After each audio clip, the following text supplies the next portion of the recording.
जय हनुमान जय हनुमान जय हनुमान जय हनुमान जय हनुमान जय हनुमान। নমস্কাৰ, এটা নতুন ভিডিঅ'লৈ আপোনালোকক পুনৰবাৰ স্বাগতম জনাইছো। আশা কৰোঁ আপোনালোক সকলো ভালে কুশলে আছে আৰু আপোনালোকৰ আশীৰ্বাদত ময়ো ভালে কুশলে আছো। আৰু আপোনালোকক জনাবলৈ পাই খুব বেছি সুখী হৈছো যে আজি মোৰ বাবে এক সৌভাগ্যৰ দিন। আৰু এই সৌভাগ্য ঘটিলে এনেধৰণৰ যে ওদালগুৰিৰ পৰা নন্দী কলিতা, তেখেতৰ পত্নী হিৰণময়ী কলিতা আৰু পুত্ৰ মৃন্ময় কলিতা আহিছিলে। তেওঁলোক আচলতে বহুত দিনৰ পৰা মোৰ সৈতে যোগাযোগত আছিলে। মানে মই যেতিয়া এই যাত্ৰা আৰম্ভ কৰিছিলোঁ, এই ভিডিঅ' আৰম্ভ কৰিছিলোঁ, তেতিয়াৰ পৰা তেওঁলোকে মোৰ সৈতে আচলতে যোগাযোগত আছিলে। আৰু তেওঁলোকে গৈছিলে, আপোনালোক সকলোৱে জানে যে বাঘেশ্বৰ ধামলৈ গৈছিলে। আৰু তেখেতসকলে ধীৰেন্দ্ৰ শাস্ত্ৰী ডাঙৰীয়াক সন্মুখৰ পৰা দেখাৰ এক সৌভাগ্য ঘটিছিলে। আৰু বাঘেশ্বৰ ধামৰ পৰা তেওঁলোকে মোৰ কাৰণে অকণমান প্ৰসাদ আনিছে, লগতে তেখেতৰ এখন ফটো আনিছে। গতিকে মই খুব বেছি সৌভাগ্যৱান যেন আজি অনুভৱ কৰিছোঁ। আৰু এয়া হৈছে প্ৰসাদ বাঘেশ্বৰ ধামৰ, আৰু তেওঁলোকে খুব ধুনীয়াকৈ মোৰ কাৰণে লৈ আহিছে, যাৰ কাৰণে তেখেতসকলক যিমানকৈ ধন্যবাদ দিলেও আচলতে কম হ'ব। আৰু এইখন হৈছে সন্যাসী বাবা তথা বাঘেশ্বৰ ধাম চৰকাৰৰ যিখন মূল ফটোখন, আচলতে মূল মূৰ্তি বিগ্ৰহজনাৰ ফটোখন তেওঁলোকে লৈ আহিছে। গতিকে মই তেওঁলোকক এই ভিডিঅ'ৰ যোগেদি পুনৰবাৰ ধন্যবাদ জনাইছোঁ। আৰু খুব বেছি ভাল লাগিছে। আৰু তেওঁলোক আহি ইমানখিনি তেওঁলোকে যে মোক মৰম আদৰ কৰিলে, এই গামোচাখনো তেওঁলোকে আজি মোক বৰ আদৰেৰে দিছে। গতিকে তেওঁলোকক ধন্যবাদ জনাইছোঁ। আৰু আচলতে মই এইকাৰণেই ভাল লাগে যে আপোনালোকৰ মাজত বৰ বেছি দিন হোৱা নাই অহা, আৰু আপোনালোকে যে ইমান ধুনীয়াকৈ মোক মৰম কৰিছে, আদৰি লৈছে, সেইকাৰণে মই খুব বেছি ভাল পাইছোঁ। আৰু আজি আচলতে আমাৰ তেজপুৰত পুৰা বতাহ চলি আছে, গোটেই ঘৰ টিং চিং চব উৰাই নিয়াৰ নিচিনা অৱস্থা। গতিকে আপোনালোকৰ ফালে বতৰ কেনেকুৱা জনাব। আৰু কথা হ'ল কি, যে মই কৈছোঁৱে যোৱাকালি যে মই যাত্ৰাবোৰ আচলতে খুব কমাই দিছিলোঁ, আৰু আজিৰ পৰা মই যাত্ৰাবোৰ কৰিবলৈ আৰম্ভ কৰিম। আজি মই যাম অলপ পিছতে নগাঁৱলৈ, আৰু ঠিক তেনেকৈ নগাঁৱৰ পিছত তিতাবৰ গোলাঘাট আৰু মই দেৰগাঁও যি যাত্ৰা আছিলে সেইখিনি কৰিবলৈ আৰম্ভ কৰিম। তাৰপিছতে আছে বঙাইগাঁও যাত্ৰা, বঙাইগাঁও আছে, গুৱাহাটী আছে, হাজো আছে, বিভিন্ন ঠাই আছে। বিভিন্ন ঠাইৰ যাত্ৰাবোৰ মানে এনেকুৱা ৰৈ গৈছিলে মোৰ বহুত দিনৰ পৰা। বহুত লোকে মোক যোগাযোগ কৰি আছিলে। শাৰীৰিক কিছু অসুস্থতা, শাৰীৰিক অসুস্থতা বুলি নহয়, আৰু বেছি দূৰ গ'লে ভাগৰ লাগে, কঁকালৰ বিষ হৈছিলে, সেইকাৰণে যাত্ৰাবোৰ কৰা নাছিলোঁ। আচলতে মই কালিও কৈছোঁ যে বজৰংগ বান্ধখন আচলতে মই পঢ়োঁ, যিখন বজৰংগ বান্ধ আপোনালোকে ঘৰৰ ওচৰৰ বা আপোনালোকৰ চহৰত থকা হনুমান মন্দিৰৰ যিজন মূল পুৰোহিত বা যিজনে আপোনালোকক আশীৰ্বাদ দিয়ে, তেওঁলোকৰ পৰা আচলতে বজৰং বান্ধখন পঢ়ালে মোৰ কষ্টটো অকণমান কমে। এতিয়া মই ইয়াৰ পৰা তেজপুৰৰ পৰা গোটেই অসমখন ঘূৰি আছোঁ, যথেষ্ট দূৰ, কষ্ট, খৰচ বহুতখিনি থাকে। খালি গাড়ীৰ বেটেৰী লগাইছোঁ, আৰু ইফালে টায়াৰৰ পিছফালে লগাব লগা হৈ আছে। আৰু সেইখিনি কৰাৰ পিছতে আকৌ মই দূৰ যাত্ৰা বঙাইগাঁও মই তেনেধৰণে কৰিম। গতিকে আপোনালোককতো মই কৈয়ে আছোঁ যে মই নহ'লেও আপোনালোকে ওচৰৰ যিকোনো এজনৰ পৰা পঢ়ালে আচলতে আমি পঢ়া মানুহ বা কোনো মই হ'লেও বা বেলেগ এজনে কেৱল আমি পঢ়োঁ, কিন্তু কথাটো এনেকুৱা যে মই পঢ়িলে যি আপুনি ফল পাব, বেলেগ এজনে পঢ়িলেও সেই একে ফলেই পাব। তাত এনেকুৱা ধৰণৰ কোনো কথা নাই যে ময়ে পঢ়িব লাগিব। সেইকাৰণে মই আপোনালোকক কওঁ, কিন্তু এইখিনিতে কেইটামান কথা থাকে যে বজৰংগ বান্ধখন খুব স্পষ্ট। প্ৰথম কথা স্পষ্ট হ'ব লাগিব, 2 নম্বৰ কথা এটাকৈ পঢ়িব লাগিব, যে যাতে কিবা এটা আমি যে বান মাৰিছোঁ, কিবা এখন যে আমি বান আপোনালোকৰ ঘৰত পঢ়িছোঁ, আপুনিও অনুভৱ কৰিব লাগিব যে ঘৰত কিবা এটা হৈছে। এতিয়া যোৱা কেইবাবাৰো মই যিমান কেইখন ঘৰত এইকেইদিনত মই বজৰংগ বান্ধখন পঢ়িছোঁ, তেওঁলোকৰ ঘৰখনত যে নিগেটিভিটি আছে, সেই কথাটো তেওঁলোকে নিজে প্ৰমাণ পাইছে। যে মোক পঢ়ি থকাৰ সময়তে এনেকুৱা ঘটনা কিছুমান হয়, সেইখিনি তেওঁলোকক মই যেতিয়া সুধোঁ যে আপোনাৰ এনেকুৱা অনুভৱ হৈছিল নেকি, বা আপোনাৰ এই এনেকুৱা হৈছিল নেকি, এনেকুৱা শব্দ আপুনি শুনিছিল নেকি, তেতিয়া তেওঁলোকে যেতিয়া কয় যে হয় মোৰ গাটো এনেকুৱা লাগিছিলে, মই কিন্তু গম পাওঁ যে কাৰ কি কেনেকুৱা অনুভৱ হৈ যায়। গতিকে সেই ক্ষেত্ৰত বজৰং বান্ধখন আমি যেতিয়া শুদ্ধ স্পষ্টকৈ যদি পঢ়িব পাৰোঁ, আপোনাৰ ঘৰখনৰ কামখিনি বিশেষকৈ হৈ যায়, মানে নিগেটিভিটিখিনি দূৰ হৈ যায়।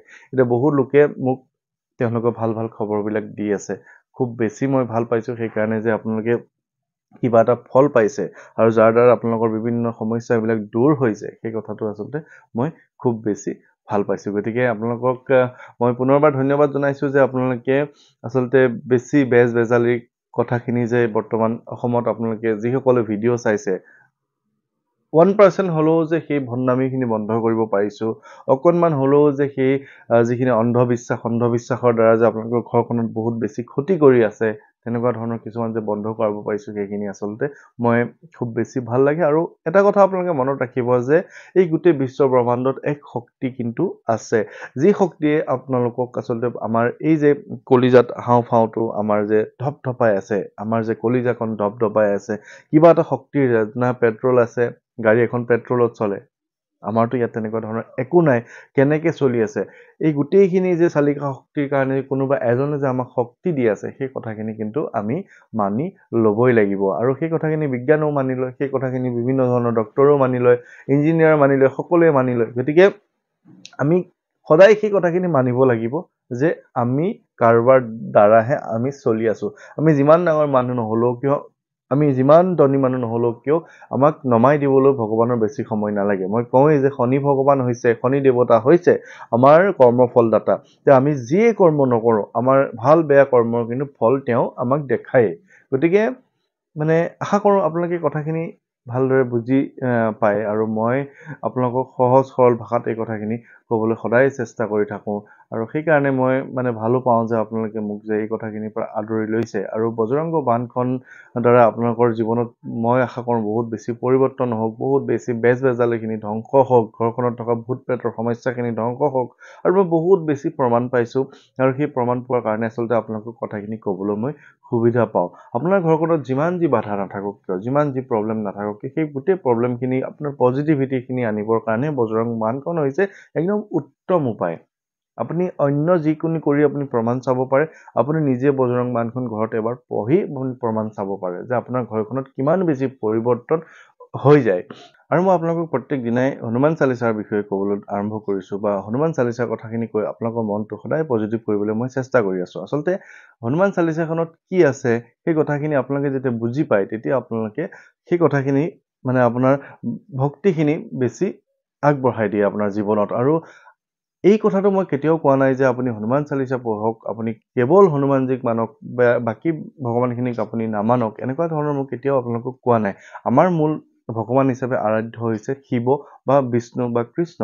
এই তিনিজন বা এই ব্ৰহ্মা বিষ্ণু মহেশ্বৰৰ দ্বাৰাই আমি যি শক্তি পাই আছোঁ, আমি জীৱন জীয়াবলৈ শক্তিখিনি পাই আছোঁ, সেই তেওঁলোকক ধ্যানত ৰাখি বাকীসকল যিসকল আছে, হনুমানজীয়ে হওক, বাকী অন্যান্য যিসকল দেৱ দেৱতা আছে, তেওঁলোককো আমি পূজা কৰিব লাগে। কিন্তু হনুমানজী কেৱল আমাৰ মাজত জীয়াই থকাৰ যিটো তেওঁ সীতাই বৰ দি থৈছিলে যে যেতিয়ালৈকে পৃথিৱীত ৰাম ভক্তখিনি জীয়াই থাকিব, যেতিয়ালৈকে পৃথিৱীত ৰাম শব্দটো থাকিব, তেতিয়ালৈকে কিন্তু হনুমানজী জীয়াই থাকিব লাগিব। যিসকল মানুহ বিপদত পৰে তেওঁলোকক উদ্ধাৰ কৰিব লাগিব।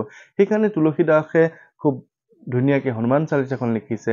কোৱা হয় যে তেওঁ বিপদত পৰি হনুমান চালিচাখন লিখিছিলে।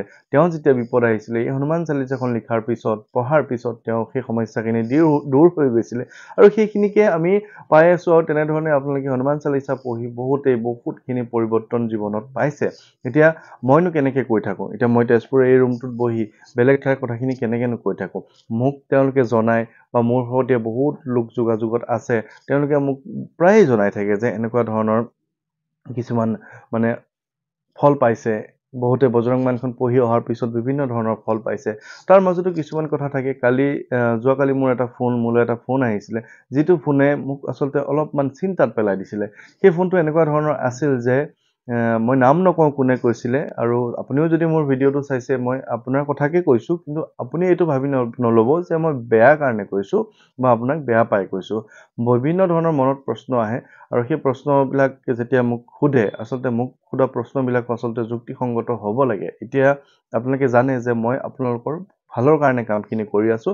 আৰু এটা কথা আপোনালোকে মানি ল'ব যে হনুমানজীয়ে কেতিয়াও আপোনাৰ অপকাৰ নকৰে। কিবা কাৰণে আপোনাৰ উপকাৰ কৰাত, আপোনাক ফল দিয়াত হয়তো দেৰি হ'ব পাৰে, কিন্তু আপোনাৰ কিন্তু অপকাৰ নকৰে। এতিয়া কালি এজন মানুহে মোক সুধিছিলে যে বজৰংগ বান্ধখন কাৰোবাৰ নাম লৈ অপকাৰ কৰিবলৈ পঢ়িব পাৰিনে নোৱাৰি।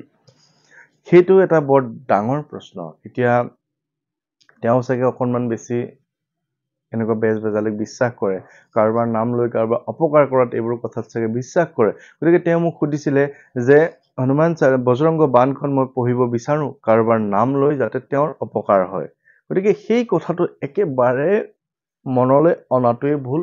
একদম বিভ্ৰান্তিকৰ যদি প্ৰশ্ন আছে, সেইটোৱে একেবাৰে যদি ভয়ানক বেয়া যদি প্ৰশ্ন আছে সেইটোৱে কাৰণ হনুমানজীয়ে কেতিয়াও আপোনাৰ মই কৈছো অপকাৰ নকৰে আপুনি যদি কাৰোবাৰ অপকাৰ কৰিম বুলি কিবা কৰে কিন্তু সেয়া অপকাৰ আপোনাৰহে হ'ব গতিকে সেই কথাটো আপোনালোকে মনত ৰাখিব আপুনি কাৰোবাৰ অপকাৰ কৰিম বুলি ভাবি কেতিয়াও বজৰং বাণখন নপঢ়িব আপুনি বজৰংগ বাণখন পঢ়িব আপোনাক যদি কোনোবাই কিবা বেয়া কৰি থৈছে আপোনাৰ ভালৰ কাৰণে পঢ়িব আপোনাৰ ঘৰখনৰ মংগলৰ কাৰণে পঢ়িব আপোনাৰ জীৱনটো সুখবৰ কাৰণে পঢ়িব কাৰোবাৰ বেয়া কৰিম বুলি আপুনি যদি বজৰংগ বাণখন পঢ়ে যিমান যি মনত বেয়া ভাৱ লৈ আপুনি বজৰংগ বাণখন বেলেগৰ কাৰণে পঢ়িব সেইখিনি বেয়া কিন্তু আপোনাৰ লগতহে হ'ব সেইটো একদম 100% খাটাং আপুনি কেনেকে বেলেগৰ বেয়া কৰিম বুলি ভাবিব পাৰে হনুমানজীৰ দ্বাৰা কোনোবাই হনুমানজীয়ে কেতিয়াবা কাৰোবাৰ বেয়া কৰিছে নেকি আপুনি ভাবকচোন যেতিয়া দুষ্ট থাকে কিংবা যদি বেয়া অসুৰ থাকে তেওঁলোককহে দমন কৰে এতিয়া বেয়া বা দুষ্ট বা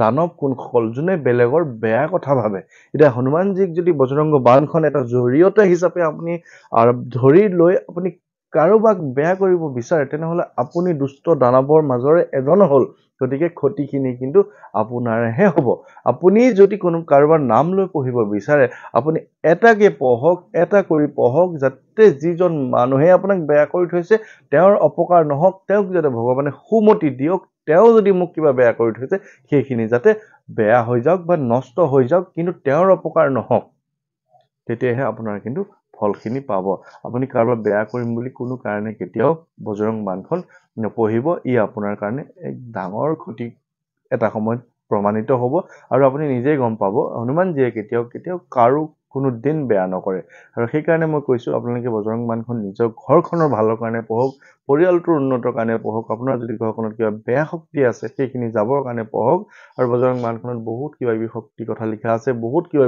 লিখা আছে যাৰ দ্বাৰা আপোনাৰ ঘৰৰ পৰা সম্পূৰ্ণ নিগেটিভিটিখিনি দূৰ হৈ যায় আৰু মই কৈছো যে সেইখিনি মই প্ৰমাণ পাইছো আৰু বহুত যেতিয়া বজৰংগ বাণখন পঢ়ো তেতিয়া সেই কথাখিনি আচলতে মই অনুভৱো কৰোঁ আৰু যিসকলৰ ঘৰত পঢ়া হয় তেওঁলোকেও কিন্তু অনুভৱ কৰে যে তেওঁলোকৰ ঘৰখনত কিবা এটা বেয়া শক্তি আছে গতিকে বেছি দীঘলীয়া নকৰো আজি অলপ পিছত নগাঁৱলৈ যাম গতিকে আপোনালোকক পুনৰবাৰ ধন্যবাদ জনাইছো আপোনালোকে ইমানখিনি সময় দিয়াৰ কাৰণে লগতে